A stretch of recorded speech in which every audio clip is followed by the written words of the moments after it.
Remember that time that Jessica Jones introduced the Captain America foe known as NUKE, and then did nothing really with him? I guess that's kind of the history of a lot of the Netflix stuff. They kind of screwed up a bunch of characters. But hey, it looks like Marvel Studios wants to fix NUKE by completely retconning him, recasting, and doing it right.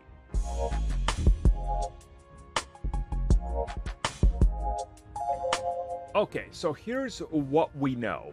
We know for a fact that Marvel Studios' upcoming Captain America New World Order has put out a bunch of call sheets looking for actors and actresses to fill out various voids left in the casting process. Now again, they can still be casting like halfway into production because how films are shot, it's not sequential, so things can always be done out of order, and typically they are these days. Very rarely do we see a film that has the full cast literally as it's time to shoot.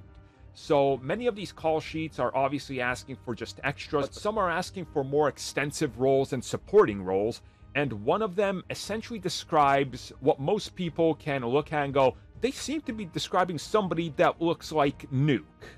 And then this goes off the back of what we heard just a couple weeks ago from insiders, and that's that they are in fact going to be recasting and bringing in a proper Frank Simmons, and that he will be completely redesigned. He will resemble NUKE from the comics a lot more, and this is in a way to retcon what was done with Jessica Jones. Now, here's what I don't get. People are saying that they're retconning Jessica Jones, but they literally wouldn't be.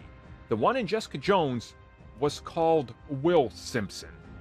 The actual NUKE in Marvel is not called Will Simpson.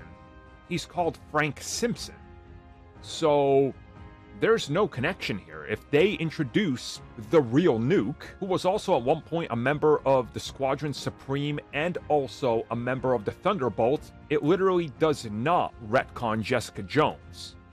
As a matter of fact, it still keeps it in canon. So there's nothing here in my opinion. I think these reports coming from insiders and scoopers are a lack of knowledge, which we've seen multiple times on some of these websites, claiming that X company made X film and that film and cast this character when in fact it wasn't. Again, it is what it is. Some of these people are using like hearsay and not reading the comics or knowing the source and are just saying things that others have said, but it's not true. So I don't see an issue here. If we get the real NUKE, that's just better for everybody, in my opinion. Then we could actually get that speech he gives and Captain America responding to it. Again, sure, the Simpson name stays there, right? But why not just say they're brothers? There you go. Like, it makes it easier. You could say name changes and things like that. I mean, it's simple. Why would they want to completely retcon Jessica Jones when we know that they were looking for Kristen Ritter to reprise her role? It just doesn't make sense to me.